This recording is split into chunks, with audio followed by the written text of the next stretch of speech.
ሁለተኛው ደግሞ የፊትነስ ጉዳይ ነው። ተጫዋቾች ለዛሬ ጨዋታ ዝግጁ ናቸው ወይ? አሁን ይኸውላችሁ በረኛ፣ ፉልባክ፣ መሃል ተከላካይ ምናምን እያልኩኝ ይሄዳሉ። ሁሉንም እንመረምራለን በየዲፓርትመንቱ የታመኑትን ምንጮችና የአርቴታን የትላንትና ጋዜጣዊ መግለጫ ተንተርሰን። ነገር ግን አንድ ልታቁት የሚገባው ጉዳይ ሚኬል አርቴታ አንዳንዴ ይሸፋፍናል። ከጨዋታ በፊት መረጃዎችን ይሸፋፍናል እና የግድ 100% ትክክል ነው ማለት ነው ላይሆን ይችላል። አሁን የማቀረው የበዛ እውነት አለው፣ ግን ጥርጣሬ አለው። አይሰለፉም የተባሉ ተጫዋቾች ሊመጡ ይችላሉ። በአጠቃላይ በተጫዋቾች ጉዳት ዙሪያ የሚቀርቡ ዘገባዎች ሆን ተብሎ ባይሆንም በሚዲያው በኩል አኩሬሲ ጎላቸዋል። ሁሉ ነገር ሳይዛነፍ ሁሉ ነገር ይገልጻል ማለት አይደለም። ለምሳሌ የሰሞኑን የማድዌኬ ጉዳይ ውሰድ። ሌሎቹ እንደውም እኮ ከካምፓቸው እንደው ትንሽ ወለም አለኝ እያሉ ትንሽ ህመም ተሰማኝ እያሉ ነው አይደለ ወደ አርሰናል ሲመለሱ ያየነው 11 ተጫዋቾች በአጠቃላይ። የማድዌኬ ግን እኮ ያየነው እኮ ነው እየተጫወተ ተጎድቶ ነው የወጣው። የማድዌኬ ያለ ጥርጥር ጉዳት እንደሆነ ሁላችንም በእይታ ያረጋገጥነው ነው። ግን የማድዌኬ ለሳምንታት ከጨዋታ ውጭ ይሆናል የሚለው ግምት ፉርሽ ነው የሆነው። ይኸው በሳውዛምፕተን ጨዋታ ላይ ቤንች ሆኖ ጀመረ እና እንደዚህ አይነት ነገሮች እንዳሉ ልብ በሉና በየዲፓርትመንቱ እንሂድ።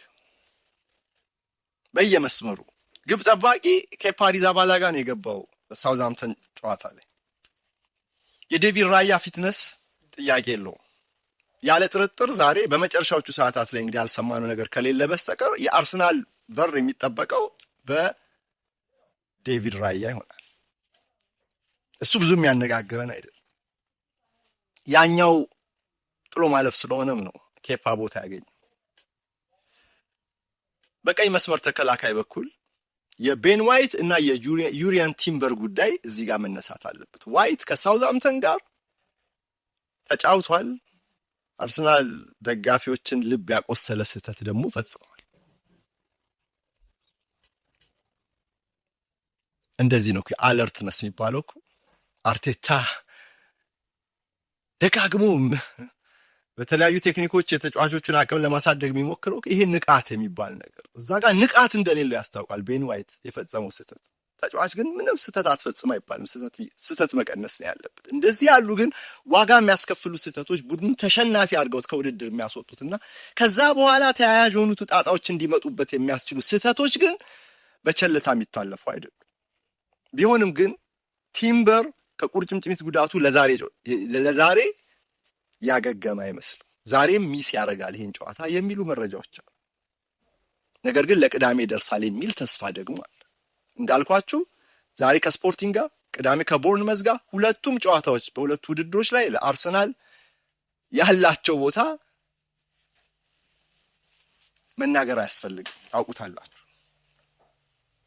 እና ቲምበር ዛሬ ሜቢ 70-80% ፊትነስ ላይ ቢሆን እንኳን ለፕሪሚየር ሊጉ ለከባዱ ለቀጣዩ ፍልሚያ ይዘጋጅ ዘንድ እንደ ዛሬ ባለው ጨዋታ ላይ ገብቶ ጉዳቱ እንዲባባስ የማድረግ ኃላፊነት የጎደለው ውሳኔ በአርሰናል ቤንች ቴክኒካል ቤንች ይወሰናል ብዬ አላስብም።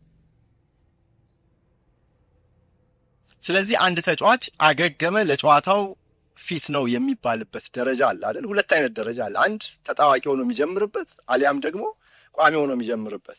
ቋሚ ሆኖ የሚጀምርበት የበለጠ ፊትነስ ደረጃ ላይ ሲሆን እንደገና ቋሚ ሆኖ ምርጥ 11 ውስጥ ገብቶ ደግሞ 60 ደቂቃ ተጫውቶ ደግሞ እንዲወጣ ሊደረግ ይችላል። ግማሽ ሰዓት ተጫውቶ እንዲወጣ ሊደረግ ይችላል። እና ይሄም ከፊትነስ ጋርም የተያዘ ነው፣ ከብቃት ጋር ብቻ ሳይሆን። በዚህ ካየነው የዩሪያን ቲምበር የዛሬ ተሰላፊነት የሚሆን አይመስልም። ስለዚህ ዛሬ ቤን ዋይት በቀኝ በኩል ይጀምራል ብለን እንጠብቃለን። በመሃል ተከላካይ ለአርሰናል ደጋፊዎች ልዩ ትኩረት ሊሰጠው የሚገባ የጋብሪኤል ማጋሌሽ ነገር በሳውዛምፕተን ጨዋታ ላይ ይህ ብራዚላዊ እንደ ወትሮ ሁሉ ሲፋለም ቆይቶ በተንተከተከ ደም በሙሉ ተነሳሽነት ለተነሳሽነቱ ጌጁ ሳይጎድል ሲፋለም ቆይቶ በኋላ ግን አልቻለም። እንደሚታወቀው ከዛ ጨዋታ በፊት ለብራዚል ብሔራዊ ቡድን በኢንተርናሽናል ብሬኩ ላይ አልተቀላቀለም ነበር። እዛው ኮንሊ ሲያገግም ቆይቶ ለሳውዛምተን ጨዋታ ግን ጨዋታውን ለመጀመር ለምርጥ 11 በቃ ግን አልጨረሰም። የጉልበቱ ጉዳይ ያሳሳል። ቀይሩኝ አለ። አርቴታም እንዳለው ተጫዋች ቀይረኝ ካለ ያው እንደሱ ያለ ተጫዋች 90 ደቂቃ አይደለም በየጨዋታው 120 ደቂቃ ቢጫወት እንኳን የማይሰለቸው ሁሌም ሞቲቬትድ የሆነ ተጫዋች ቀይረኝ ካለ ችግር አለ። ያውም በጣም ወሳኝ በሆነ ገና ጨዋታውን ማሸነፉን ባላረጋገጥከው የጥሎ ማለፍ ዙር ላይ የጥሎ ማለፍ ጨዋታ ላይ ኖ ዌይ ያለ ምክንያት ቀይረኝ አይልም። ይሄ ጥሩ ምልክት አይደለም። ከመመርመርህ በፊት ጥሩ ምልክት እንዳልሆነ ትረዳለህ። እና አቋርጦ ነው የወጣው ቀይሩኝ ብሎ የጉልበቱ ጉዳይ። ነገር ግን ጥሩ ዜና ለአርሰናል ደጋፊዎች ትላንትና ጋብርኤል ማጋሌሽ ልምምድ ሲሰራ መታየቱ። እንግዲህ እዚህ ጋር ሌላው ዝርዝር ትላንት ልምምድ ሰራ ማለት ምንም ስሜት የለውም። ላይሆንም ይችላል፣ ሊሆንም ላይሆንም ይችላል። ዝርዝር ጉዳዩ የለም።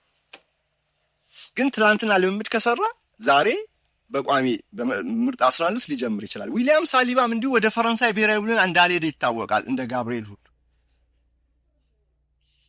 እሱም እንዲሁም ሳውዛምተን ላይ ቤንች ሆኖ ጀምሮ ነው ተቀይሮ የገባው እና በዛሬው ጨዋታ ላይ አይ ቲንክ እንከን ያለ አይመስለኝም። ሌላ ያልሰማነው ጉዳት በመጨረሻው ሰዓታት ላይ ካልመጡበት በስተቀር በመሃል ተከላካይ ሁለቱ ዛሬ ይጀምራሉ። ነገር ግን እርግጠኝነቱ ወደ 100% የተጠጋ ግን አይደለም። ምናልባት አንደኛው ከሁለት አንዳቸው ተጣዋቂ ሆኖ ሊጀምሩ ይችላል። ወይ ሞስኩዌራ ወይ ካላፊዮሪ የሆነ ተጫዋች ብቻ ሊጣመራቸው ይችላል። ከሁለቱ ማን ያላችሁኝ እንደሆነ ከሁለት አንዱ። ሁለቱም የየራሳቸው አጠራጣሪ ምክንያቶች ስላሏቸው፣ ነገር ግን የበዛው ግምት ዛሬ ሁለቱም ጨዋታውን ይጀምራሉ ነው። ከጀመሩ ደግሞ 90 ደቂቃ ላይ ጨርሱም ይችላሉ። እነዚህ ሁኔታዎች አሉ። በግራ ፉልባክ ፔሮ ሂንካፒ አልደረሰም አሉ። አይ ቲንክ ካሰብነው ከፍ ያለ መሰለኝ። የሂንካፒ የኢኳዶር ብሔራዊ ቡድን ጥሎ የመጣበት ጉዳት ሃምስትሪንግ ነው ጉዳቱ።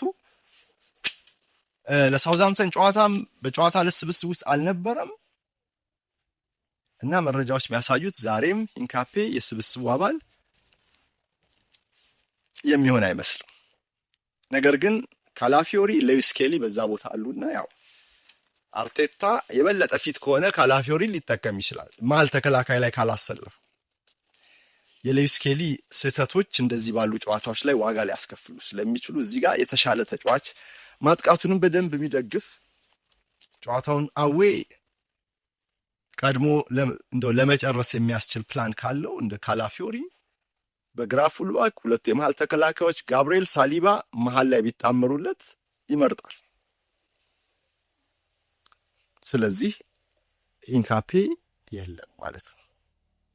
አማካይ ክፍል ላይ ትልቁ ጥሩ ዜና ዴክላን ራይስ በሙሉ አቅም ልምምድ መስራቱ። ብሔራዊ ቡድን ተለይቶ ሲመጣ አርቴታ የፊትነሱን ደረጃ 70% አካባቢ ብሎት ነበር። ልክ እንደ ቡካዮ ሳካ ሁሉ ሙሉ ጉዳት ላይ አይደለም ማለት ነው። ግን የሚያጠራጥር ነገር ስላለው ማገገም ያስፈልገዋል። ይሄንን 70% ወደ 100% ለማሳደግ እረፍትና እንክብካቤ ይፈልጋል፣ ትሪትመንት ይፈልጋል። አሁን ያንን ሁሉ ያለፈ ይመስላል። ራይስ በሙሉ አቅም ተመልሷል። በጣም ጥሩ ዜና። የሳውዛምተን ጨዋታን የመሃል ሜዳ መበረጋገድ፣ በተለይ ዲፌንሲቭ ትራንዚሽን ላይ ያለውን መከፈት ላስተዋለ የዴክላን ራይስ ዳይናሚዝም ትላንትና ስለው እንደነበረም ወሳኝነት አለው። በቶሎ ቦታውን ይሸፍናል ከኋላ በቢልድ አፕ ጊዜም ወደ ኋላ ይመጣል። ሲያጠቃም ደግሞ የግራውን ሃፍ ስፔስ ለማጥቃትም የሚመች ለአጥቂዎችም አለኝታ ለየመሃል ሜዳ ደጀን ሁሉ ነገር ነው። አርሰናል ይሄንን ላይታች ባይ ፈረስ ይፈልገዋል።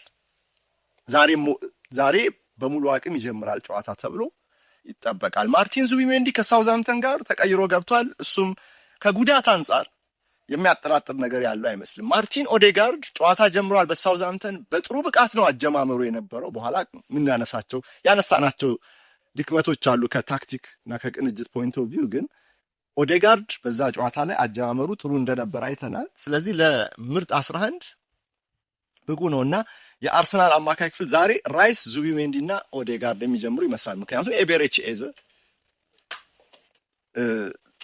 ረዘም ላለ ጊዜ በጉዳት መውጣቱ ይታወቃል። ሚኬል ሜሪኖ ሲዝኑንም የለም። ራይስ፣ ኦዴጋርድ፣ ዙቢሜንዲ ዛሬ መሀሉን የሚያጣምሩ ይሆናሉ። በክንፍ በኩል ሳካ ዛሬም ከጨዋታ መገለሉ ይቀጥላል። እንግዲህ ለቦርንመዝ ጨዋታ ግን ይደርሳል የሚል ግምት እንዳለ ነው እነ ስካይ ስፖርትስ የሚያወሩት። ሊያንድሮ ትሮሳር መመለሱ ግን ማካካሻ ሊሆን ይችላል እዚህ ጋር። ምክንያቱም በሳውዛምፕተን ጨዋታ ማክስ ዶመን 90 ደቂቃ ተጫውቷል። የ16 ዓመት ከምናምን ልጅ መልሰ ደግሞ እንደገና በሌላ 90 ደቂቃ አታጫውቱም። በኢንተርናሽናል ብሬኩም በእንግሊዝ የእድሜ ቡድን ውስጥም 2 ጨዋታዎችን ተጫውተዋል በጥሩ ብቃት። የብቃት ጉዳይ ሳይሆን እዚህ ጋር የእድሜ ጉዳይ ነው እና ዛሬ ጨዋታ ይጀምራል የሚለው ግምት እንጃ ወደ 0% የወረደ ነው። ተቀይሮ ሊገባ ይችል ይሆናል፣ ግን ጨዋታን በዚህ እድሜው በተከታታይ ማስጀመር አደጋ አለው። በተለይ ከፍ ባለ ጫና ባለው ጨዋታ ከእድሜ እኩዮቹ ጋር እንኳን ችግር የለውም፣ ሁሉም ያው ነው ተመሳሳይ ስለሆነ። እዚህ ጋር ግን የእድሜ አለቆቹ የእድሜ ምንድነው ታላቆቹ የበለጠ ልምድ ያላቸው የበለጠ ጉልበት ያላቸው ስለሆነ በየጨዋታው 90 ደቂቃ የምታጫውተው አይደል? ወይም ደግሞ ተጋጣሚ ጉልበቱ ትኩስ በሆነበት ሰዓት ላይ በየሰዓቱ በየጨዋታው ቋሚ እያደረክ መጉዳት የለብህም። ግን የተጋጣሚ የተከላካዮች ጉልበት በሚዝልበት ጊዜ በሚዳከምበት በመጨረሻዎቹ 15-20 ደቂቃዎች ላይ እንደዚህ ልትጠቀምበት ትችላለህ እና ከጨዋታዎች አንዴ ነው ቋሚ መሆን ያለበት በዚህ እድሜው። ብቃቱ ሳይሆን እዚህ ጋር አካላዊና አእምሯዊ ጉዳዮች ናቸው እዚህ ጋር መነሳት ያለባቸው እንጂ ቴክኒካዊ ብቃቱ አይደለም። እና ኖኒ ማድዌኬም እንደዚሁ በሳውዛምፕተን ጨዋታ ላይም ቤንች ሆኖ ጀምሮ ስለነበረ በዚህ ጨዋታ የመሰለፍ እድሉ የሰፋ ነው። ስለዚህ ትሮሳር ከተመለሰ ማድዌኬ ከተመለሰስ ማርቲኔሊና ዶመን 90 ደቂቃ ሳውዛምፕተን ላይ ከተጫወቱ ዛሬ አስተላለፉ ምን ሊሆን እንደሚችል እዚህ ጋር መገመት ይቻላል። ትሮሳር በግራ ማድዌኬ በቀኝ የመጀመር እድላቸው በጣም በጣም ሰፊ ነው። ከፊትስ ያልን እንደሆነ ዛሬ የዚህ ጨዋታ አብይ ትኩረት የሚሆነው የቪክቶር ጊዮኮሬሽ ወደ ሊዝበን መመለስ ነው። ያንን አረንጓዴና ነጭ ማሊያ ለብሶ ዛሬ በተቃራኒ የሚገጥመውን በሊዝበን በደጋፊዎች ልብ ውስጥ ተቀምጦ ነበር። ባለፈው ክረምት ነው ደጋፊዎች አንቅረው የተፉት። አወጣጡ አላማራቸው። ሊዝበን ስፖርቲንጋውያንን እጅግ ያስቆጣ አወጣጥ ነው የወጣው። በጣም የምትወደውን ተጫዋች የምትሰጠውን ክብር ለመንሳት እኮ ትንሽ ነገር ነው የሚያስፈልገው። ትንሽ የሎያሊቲ ጥያቄ ካነሳበት ያ ተጫዋች ያንን የድጋፍ ስሜትን ላትሰጠው ትችላለህ። ፉትቦል ደግሞ ከባድ ነው። ሁሉ ነገር በስሜት ነው። ውዳድ ማለት ለእኛ እንኳን እግር ኳስ ላይ ለምንሰራ የሚዲያ ሰዎች ጫና መቋቋም ካልቻላችሁ መዝለቅ አትችሉም ረጅም ርቀት። ለምን? አድማጭ ከድጋፍ ስሜት አንጻር ነው ሁሉንም የሚያዳምጠው እና ስትሞገስም በስሜት ነው፣ ስትወገዝም በስሜት ነው። ስትሞገስም ልብህ አይበጥ፣ ስትወገዝም መንፈስ አይሰበር እንላለን ለወጣቶች ሜንቶርስ እና ለወጣት ጋዜጠኞች። ምክንያቱም ስፖርት በስሜት የምታየው ስለሆነ ሁሉ ነገር በስሜት ነው መልስ እንጂ ምንም there is nothing personal። በቃ ክለቤን ነክቶብኛል ብሎ አንድ ደጋፊ ቅር ሊሰኝ ይችላል። በአስተያየቴ ክለቤን አሞግሷል ብሎ አንድ ደጋፊ በጣም ሊደሰት ይችላል። ሁለቱም ጫፍና ጫፍ ላይ ነው የሚቀመጡ እና ተጫዋች ሲሆኑ ደግሞ አስቡት ይብሳል። ዮኮሬሽ በሊዝበን ታሪክ የሰራ ተጫዋች ታሪክ ሰሪ ጎል አስቆጣሪ ነበር። ግን አወጣጡ ደግሞ የሰራውን ሁሉ የገነባውን ሁሉ አፍርሷል ብለው እንዲያምኑ አደረገ። እኮ ፕሮፌሽናል እኮ ነው፣ ያማልላል እንዴ! ፕሪሚየር ሊግ አርሰናል ከስፖርቲንግ ሊዝበንም ከፖርቱጋል ሊግም በላይ እኮ ነው። በኬሪየር በተጫዋችነት ህይወት ዘመን በመሰላሉ ከፍታ ላይ የሚያስቀምጥህን እድል ስታገኝ እንዴት ወደ ኋላ ትላለህ? የፋይናንስ ጥቅምህን ሁሉ ልትሰዋ ትችላለህ። በዛ ደረጃ ላይ እኮ ስፖርታዊ ጥቅም ፍለጋ ግን ያኝ እንደዛ ሲወድህ የነበረውን ደጋፊ ግን ማስቀየም አይቀርም። አወጣጥህ አግሬሲቭ ከሆነ በተለይ ጭቅጭቅ ካለው ትናንት እንደገለጽኩላችሁ ነው። ያ የስፖርቲንግ የቀድሞ የደጋፊዎች ማህበር ሊቀመንበር እንዳለው በማይመስል ድራማ ውስጥ በማይመስል ተውኔት መሪ ተዋንያን ለመሆን ፈለገ። መሪ ተዋናይ ለመሆን ፈለገ። በዚህ አስከፍቶናል ሲል ነበር። እንግዲህ የፖርቱጋል ታብሎይዶችን እኮ ካመናችሁ ልጁ ወደ አርሰናል ለመምጣት የፖርቱጋላዊ ፍቅረኛውን ሁሉ ሳይቀር ነው ዞር በይ ከዚህ ያለው። እንዲያውም ከሳምንት በፊት የብሪቲሽ ታብሎይዶች አረ እነዚህ ሰዎች እንደገና እየተገናኙ ነው ሲሉ ነበር። ዘሰን የተባለው ጋዜጣ የሆኑ ፎቶዎችን አውጡ። ግን በቃ ያልሰዋው ነገር የለም። እንግዲህ ሁሉንም ካመንን ዘገባዎችን ያልሰዋው ነገር የለም። ክፍያ እንኳን ራሴ ከፍዬ የኤጀንት ክፍያውን ራሴ ከፍዬ የኔ ጥቅም ይቀነስ ልሂድ ወደ አርሰናል ማለቱን የስፖርቲንግ ደጋፊዎቹ ሊያውቃሉ። እንዴ ምን ነው ይሄን ያህል ነው ያሉት? እንደዛ ወደነ። ዛሬ ትኩረቱ እርሱ ላይ ነው። ከዚህ ረገድ የሚኬል አርቴታ እምነት ወሳኝነት አለው። ከቀድሞ ክለቡ ጋር ሆስታይል በሆነ ከባቢ ዮኮሬሽን ማሰለፍ ይጠቅማሉ የዛሬ ወይስ እንደዚህ ባለው ሁኔታ ላይ የበለጠ ሞቲቬትድ ሆኖ ውጤታማ ሆኖ ሊታይ ይችላል? በዚህ እንጠቀም ወይ አላውቅም። እንግዲህ የትኛው እንደሚወስን ከሁለት አንዱ። ምክንያቱን ነው የምላችሁ። መሰለፉ ይጎዳል ወይስ መሰነፉ ይጠቅማል? መሰለፉ ሞቲቬሽኑን ይሰልብበታል ወይስ መሰለፉ ይበልጥ ሞቲቬት ያደርገዋል?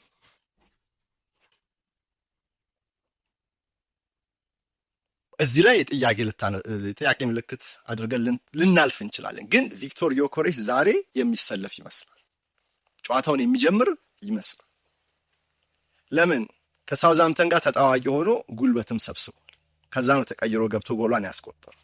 ካይ ሃቨርትዝ በሳውዛምተን ጨዋታ ላይ ተደራቢ አጥቂ 10 ቁጥር ሆኖ ሲጫወት ነበር።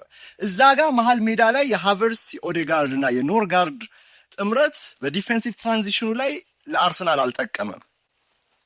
ያለ ጥርጥር ያ ድክመት በደንብ ታይቶ ሌሎች ተጫዋቾችም ቢሆኑ እንኳን አማካይ ክፍል ላይ የሚጣመሩት ዛሬ በመፍትሄ ልምምድ በመፍትሄ ምክር ወደ ሊዝበን እንደሄዱ አልጠራጠርም። ግን ሃቨርትዝ ለዮኬሬሽ ያቀበለው ኳስ ነው ጎልን ያስገኘው። ያቺ 1-1 ያደረገችው እንደው አርሰናል ሞመንተም ሴት ማድረግ የሚችልበትን እድል ያገኘው በሳውዛምተን ግጥሚያ ላይ በዛች ሞመንት ነበር፣ በሃቨርትዝ ዮኬሬሽ ጥምረት ቅንጅት በተገኘችው። ከዛ ግን ያንን ማድረግ አልቻሉም እንጂ ጋብሪኤል ጄሱስም ቢሆን በዛ ጨዋታ ላይ በሙሉ ፊትነስ ጀምሮ በኋላ ተቀይሮ ወጥቷል። ስለዚህ አማራጮች አሉ። ፊት መስመር ላይ የውጤታማነት ጉዳይ ነው እንጂ አሁን የምርጫ ጉዳይ የሚያሳስብ አይመስልም። ግን ግምቱ የሚያደላው ከፊት ዮኬሬሽ ከበስተጀርባው ሃቨርትዝ ይሰለፋሉ የሚል። በዚህ እንግዲህ 4 ሰዓት ላይ ዛሬ ጨዋታው ይጀምራል። በሊዝበን ከስፖርቲንግ ጋር አርሰናል ይጫወታል። እንደ ወትሮ ሁሉ ከባድ ጫና ያለው ጨዋታ ነው። አርሰናል ዛሬን መሸነፍ የለበትም ሲባል ከሰሞኑ ሽንፈት ጋር በተያያዘ ጣጣው ቀጥሏል። የሆነ ዶሚኖ ኢፌክት አመጣ። ያ የካራባኦ ካፕ ፍጻሜ ዋንጫ የማጣቱ ጉዳይ እንዳይባል እና የተጫዋቾችንም ስነ ልቦና ተሰባሪ እንዳልሆነ ለማሳየት እና በቻምፒየንስ ሊግም ደግሞ እያንዳንዱን ጨዋታ ማሸነፍ ከሚያስገኘው ገንዘብና ከስፖርታዊም ከፋይናንስ ጥቅም አንጻር ይሄን ጨዋታ ማሸነፍ ያለ ጥርጥር አንገብጋቢ ነው። አሁን እኮ እነ ዩኤፋ የሚሉት አርሰናል ለዚህ ደረጃ በመድረሱ ብቻ እስከ 93 ሚሊዮን ፓውንድ ደርሷል እስካሁን የሰበሰበው ገንዘብ። ቻምፒየንስ ሊግ እያደር የክለቦችን ገቢ በጣም እያሳደገ መጥቷል። ለክለቦች የሚሰጠውን ክፍያ እየጨመረ መጥቷል ዩኤፋ። ያ ብቻ ሳይሆን የጨዋታ ዕለት ገቢ አለ ምን 93 ሚሊዮን ፓውንድ ከ109 ሚሊዮን ዩሮ እስከ 118 ሚሊዮን ዩሮ ይገመታል። በዚህ ደረጃ ላይ ስለደረሰ አርሰናል ያገኘው ጥቅም ማለት ነው የፋይናንስ እና ይህን ሩብ ፍጻሜ ደግሞ ካለፈ ግማሽ ፍጻሜ የበለጠ እያንዳንዱ ጨዋታ ማሸነፍ እንግዲህ $2.5 ሚሊዮን በዶላር ካሰብን ወደ 2.5 ሚሊዮን ዶላር 1.8 ሚሊዮን ፓውንድ አካባቢ ለአርሰናል ያስገኛል እና ባለፈው እንዳልኳችሁ አርሰናል ደግሞ ፋይናንሱን ማስተካከል ይኖርበታል። አሁን የዚህ የአዲሱ የዩኤፋ የስኳድ ኮስት ቀመር ነው አሁን የሚፈትነው። ባለፈውም በትልልቅ ሚዲያዎች በሰፊው እንደተዘገበውና ይሄ የዩኤፋ ወደ 70% ምናምን እሱን ነገር በደንብ አብራራዋለሁ ጊዜ ጠብቄ እሱ ስላለ እንደዚህ አይነቱ እመርታዎች ይሄንን ያው የገቢውን ነገር ማስፋት ማለት በቀጣይ በመስኮቶች ላይ በዝውውሮች ላይ ለሚኖሩ ሊሚቴሽንስ መፍትሄ ነው የሚሆነው እና ቻምፒየንስ ሊግ ግማሽ ፍጻሜ ገብቷል ባለፈው ሲዝን። በስፖርታዊ ዓላማው ደግሞ ካያችሁ ዘንድሮ ፍጻሜ መግባት አንድ እርምጃ ወደፊት ተደርጎ ስለሚወሰድ ዓላማው ለፍጻሜ መድረስ ከተቻለም ዋንጫ ለማሸነፍ ሊሆን እንደሚችል ግልጽ ነው እና ግን ከዛ በፊት ሩብ ፍጻሜው ተጋጣሚው ማንም ይሁን እንደው ከስብስቡ ወረቀት ላይ አቅሙ ደከም ያለ የሚባለው ስፖርቲንግ ሊዝበን ነው። አርሰናል እሱን ያገኘው ዛሬ አዌይ ይሄን ጨዋታ ማሸነፍ ይኖርበታል።